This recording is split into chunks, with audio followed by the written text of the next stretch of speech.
Hey everyone, thanks for watching this video. I wanted to show you a few recordings and what I'm about to try. See if this makes sense and if I'm either over-engineering it or naturally, this being the internet, someone's going to tell me within seconds that I'm doing it all wrong. But let me show you these. You might ask, what do these cats have in common? We've got Dave Brubeck and Jimmy Rushing. The Dave Brubeck Quartet. You may know I am a big jazz fan. When I first started collecting vinyl several years ago, I went on a Dave Brubeck frenzy, and I have a lot of his records. Some, like this one, are in mono. This is from 1960. It's on the Columbia 6i label. I picked this up today at the thrift store for 50 cents, which I thought was a great buy. People have told me this is a real cool sounding recording, and I'd like to listen to it. I'll show you what I've got planned for listening tonight. I've got this one. I've also got some classical. Philippe Entremont on the piano with the Philadelphia Orchestra. Eugene Ormandy, conductor. Columbia Masterworks. This might also be a 6i, I'm not sure, or maybe a newer pressing. And then we've got this record, which I've listened to on one of my other systems. Full disclosure, I have 4 stereo systems, and I listened to this the other night. This particular one is on London, long playing microgroove, full frequency range recording. And I've been on a classical kick as of late. You find these records dirt cheap and they're in amazing condition. Someone online told me this is from the early 50s.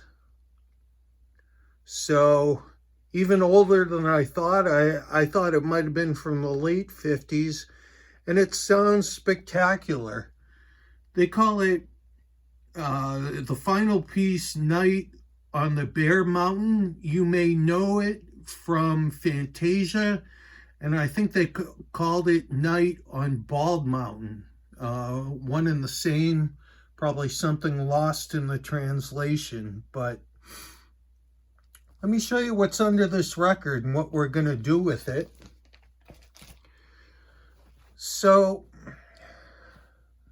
what I've got is a Y connector with 2 males going to a pair of female adapters.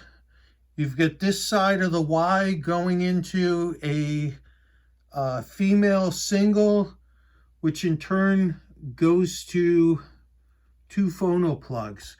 I'm going to show you how we're going to plug this in and what I think this should do. This is my bedroom system, and lately I've been really enjoying this little Iowa turntable, which I got for $4 at the thrift store.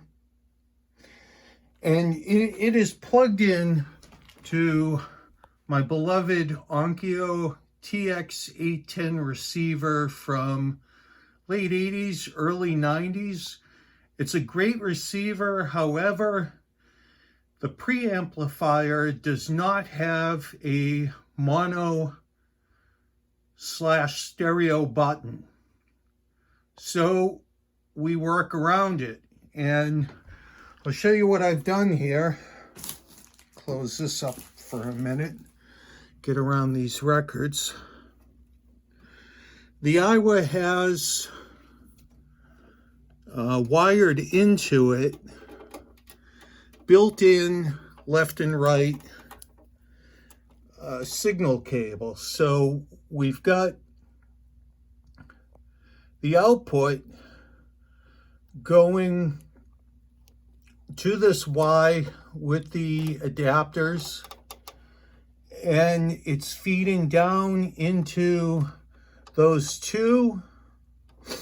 What are we doing here? Basically, we're converting a quasi stereo output, which it really isn't because we're using a mono sound source, but the cartridge, the hardwired cartridge in this system, is stereo by default. So basically we're converting it into mono, and then we're sending the signal into both the left and rights. Of course, polarity doesn't matter. I'm going to see how this sounds, play a few discs, and I'll let you know my thoughts. So what have we accomplished here? I'm blown away. The vinyl police are going to come running after me because I played this disc. I was so anxious to play this because until today, I never even knew that Dave Brubeck and Jimmy Rushing had collaborated together. I was so anxious to play it, I did so before cleaning it, and shoot me now. It's a Columbia 6i with deep grooves, and it played magnificently. But what we have accomplished is we eliminated the need for a mono switch in the preamp. We eliminated the need to rewire our stereo cartridge for mono. And we eliminated the need to buy a mono cartridge because essentially we've done the same thing by that little wiring experiment. And it worked beautifully. I could hear Jimmy's vocals clear and present up front without any extraneous noise in the signal path, and running this stereo cartridge by playing it. I'll tell you what, do an experiment and play a mono recording on a stereo cartridge without switching any mono switches on your preamplifier or rewiring your cartridge. You'll see what I mean. It just won't sound right. You'll have something will be missing, and you might hear some extra noise. That's because your cartridge is optimized for a stereo signal and not a mono one. But we've kind of worked around that with my little experiment. I'm so happy.